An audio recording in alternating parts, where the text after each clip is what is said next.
Alright, so today I'm going to be planting my plum tree, the Mariposa plum that I got from Costco, right next to my two peaches. So I moved the mulberry from over there to the edge of the yard. So it's going to be almond, peach, peach, plum, and then the row of figs will start right there. So I'm standing on top of the water main. So I'm going to put the plum, it's going to be right about here. So I'm just going to dig the main hole since I screened this dirt yesterday, and I'll still be pulling up some extra Bermuda as I see them. But I got the big ones yesterday, so I'm going to put the actual main root here. But I'm going to dig the hole pretty big. I'm going to use a whole bag of compost for this tree because I don't have anything else to plant right now. Yeah, you can see this soil is still moist from yesterday. It does retain some water, but with the wood chips, it retains it a lot longer.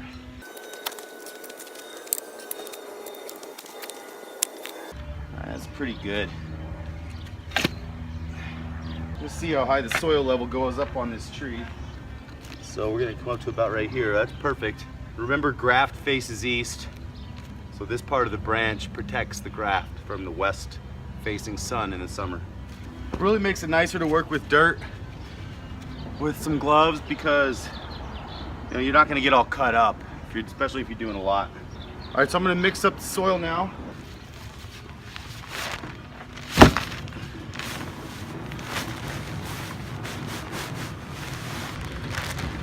I'm going to use a whole bag of worm castings in this tree too. Might have a little bit of this left over. That was a big bag of soil, but we'll see. And then throw some rock dust. I use this whole bag for all the other trees. There's a little bit left, but good thing is you only need a little bit. It gets activated by water and connects nutrients to the roots of the plants from all over.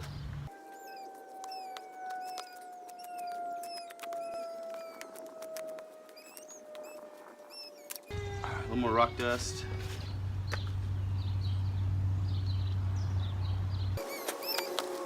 This is like inoculating the soil with the rock dust because you can add it on top, and as you water it will also continually mineralize the soil.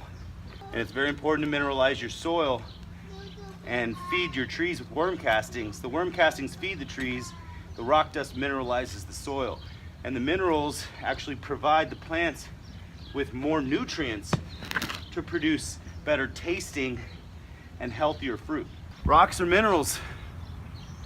So plants like rocks. There's some plants growing on the side of a cliffside with just all rocks, and they're getting a lot of minerals, and they're getting the minerals that they need, obviously. They're finding soil somewhere, reaching for it with their roots. But plants are strong, and they like rocks, and they like rock dust. So I'll throw a couple scoopfuls to start. Now this is considered a bare root tree from Costco, but it's already covered. It's not quite bare. Well, it's quite moist inside there, so that's positive. There it is. There we go. I have a little bit of mold on a root that broke, but it's not that much, so that's good. But yeah, all right, you can probably pull these roots down. See, they grabbed them and they shoved them up into the bag, so that's not nice on the roots. So I'm gonna bring them back down a little bit. That's why Costco, Home Depot, these are tests. We'll see how they work. It's nice if you can buy trees from there, but if you supercharge their soil, they might. That's why I like going to places like Greg Peterson's urbanfarm.org and Seamus O'Leary, because these guys take really great care of everything. And when you're buying something from them, that you're gonna get something that's healthy. So you have a really good shot of it taking hold if you supercharge your soil. I think it's a good idea to continually check out the specialty guys in town. But if you're at Home Depot and you see a cool tree and it's 25 bucks, why not?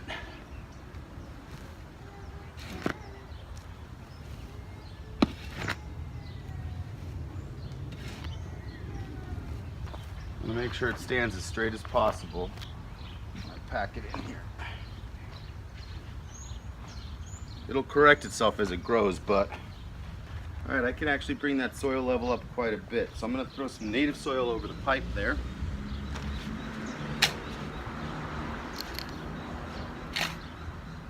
Well, it looks like I need to put my bubbler in too, so I probably shouldn't cover up that pipe all yet. So now, instead of a stump, I have a plum tree.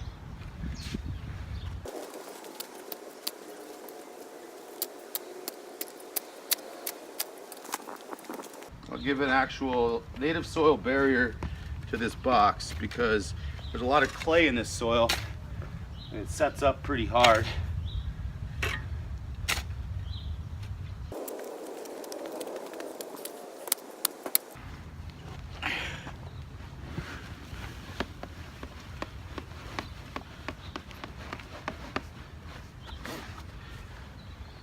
This tree's got a lot of food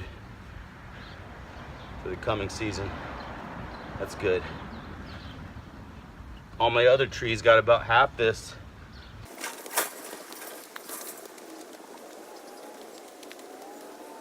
I should probably build a barrier here because I should water it. And then I'll dig that pipe back out.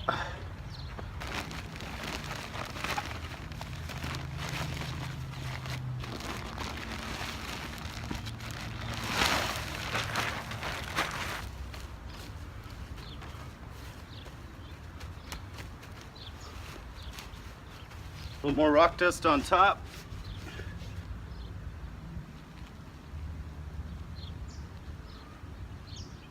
You might notice I'm holding my breath as I sprinkle this on because you don't want to breathe it in.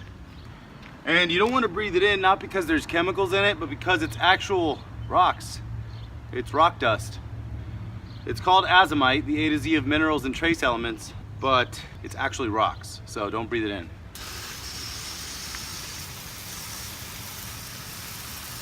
Let that run for a while and fill it up and soak it really good. Now I'm gonna go while that's soaking and move over to the stump and we're gonna start taking that bad boy out.